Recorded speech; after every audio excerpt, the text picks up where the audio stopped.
बोल्न त त्यति आउँदैन तैपनि मलाई त अहिलेसम्म रोग भनेको सितिमिति लाग्दैन म यताउति हिँड्थ्यो अहिले मलाई रातभरि सुत्न नभए पिसाब लाग्ने खाना मात्रै मन लाग्ने त्यस्तो भएर अनि के गरौँ कसो गरौँ भएर नातिहरूले लगेर रगत जचायो अनि रगत जचाएखेरि प्रेसर भयो तपाईँलाई त ओहो प्रेसर लो रहेछ अब के खाने भने मैले प्रेसर लो भयो नि दबाई खान्न हाई भए पनि खान्न केही पनि खान्न अनि त्यहाँबाट सुगर भरेछ भने अनि रगत जाँदाखेरि 170 पुगेको रहेछ 170 पुग्दाखेरि डाक्टरले के भन्यो अब तपाईँले भरेदेखि दबाई खानुहोस् भन्यो अनि मैले दबाई लिएर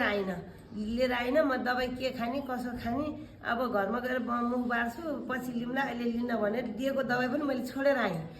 नातिले बुहारीले सबैले दबाई ल्याइदिएको मैले छुइनँ अनि त्यहाँबाट जीवन भाइ कहाँ आएँ ल मलाई के गर्ने हो कसो गर्ने यस्तो भयो भनेर उहाँलाई गाली गरेर सुनाएको उहाँले के भन्नुभयो मैले जम्मा गरेँ उहाँले जम्मा गर्नुभयो बनाइदिएर मैले सिर्फ खाएको 15 दिन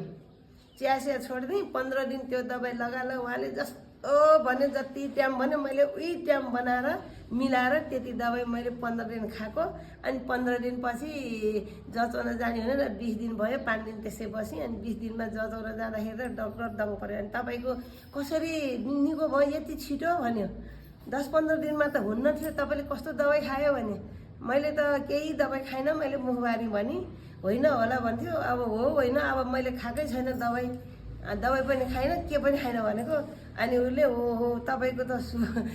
त्यस्तो त चट्ट भएछ ल अहिले एकदम राम्रो छ तपाईँले जे खाइनु हुन्छ भने त्यहाँदेखि आएर भात चाह जे पनि खान्छु अहिलेसम्मलाई अब 1 महिना नि बढी भयो होला है 1.5 महिना जति भयो आनन्दै छ केही भएको छैन खाना सबै रुचि छ आनन्दले भात पनि खान्छु झन्डै बेलुकै ल